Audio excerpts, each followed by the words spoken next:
Sir, Congress ने कल press conference किया और फिर एक बात दोहराई है कि ईवीएम का घोटाला आज भी है उनके सामने। हालांकि हरियाणा में भी जिक्र हुआ था, कुमारी शैलजा भी पिछले दिनों ने एक प्रेस रिलीज के जारी किया था कि ईवीएम में घोटाला है, जिस पे चुनाव आयोग अच्छे से जांच नहीं कर रहा है। ये स्क्रीनशॉट भी दिखाई गई है कि 14 सीटों को एक दिन पहले ही पता लग जाता है कि कौन सी सीट पर कैसा नतीजा आने वाला है, लेकिन वो बीमार थे इसलिए सार्वजनिक नहीं हो पाया। देखिए कांग्रेस पार्टी के पास कहने के लिए और कुछ है नहीं। कांग्रेस पार्टी है नहीं। कांग्रेस तो अलग अलग गुट है, पार्टी नहीं है। कोई हुड्डा गुट है, कोई शैलजा गुट है, कोई सुरजेवाला का गुट है।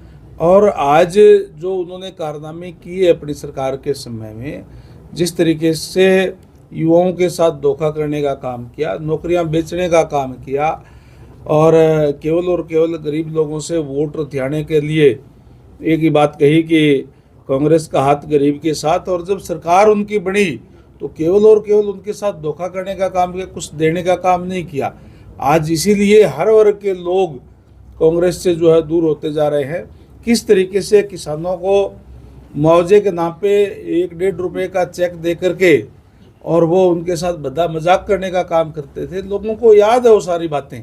इसीलिए आज कांग्रेस पार्टी नीचे जा रही है और आप देखेंगे आने वाले समय के अंदर और ये जो है बिखर के जो है रह जाएगी कांग्रेस पार्टी। ईवीएम पे शैलजा जी कह रही हैं, तो शैलजा जी फिर सिरसा से जीती कैसे? जब शैलजा जी जीतती थी सिरसा से तब ईवीएम ठीक थी, अब खराब हो गई। जब कांग्रेस पार्टी की 5 सीटें प्रदेश के अंदर आई लोकसभा की, उस टाइम ईवीएम ठीक थी। उस टाइम तो कह रहे थे कि हमने जो है बहुत अच्छा प्रदर्शन किया है, हम सरकार बनाएंगे। लेकिन उस टाइम केवल उन्होंने एक जो भ्रम जाल फैलाने का काम किया था कि भारतीय जनता पार्टी आएगी तो आरक्षण को समाप्त कर देगी, आरक्षण को ख़त्म कर देगी, संविधान को ख़त्म कर देगी। ये हमारे यहाँ कहते हैं कि काठ की हांडी एक बार तो चढ़ जाती है, बार बार नहीं चढ़ती। इसलिए उनके भ्रम में कहीं न कहीं लोग आ गए थे, इसलिए भी उनकी 5 सीटें आ गई थी।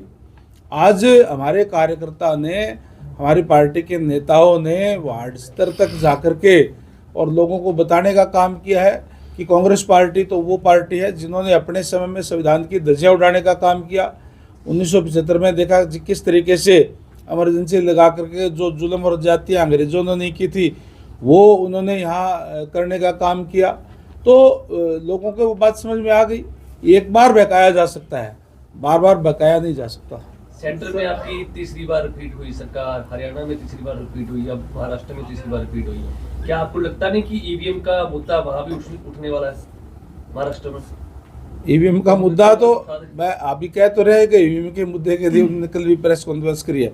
उनके पास एक ही बात है कि ईवीएम जब वो हार जाते हैं तो ईवीएम खराब है। हमने चुनाव के अंदर भी माननीय सीएम साहब ने, नायब सैनी जी ने पहले ही कह दिया था, क्योंकि हम लोगों के बीच में रहते हैं और लोगों का हमें पता है भी क्या रुझान है।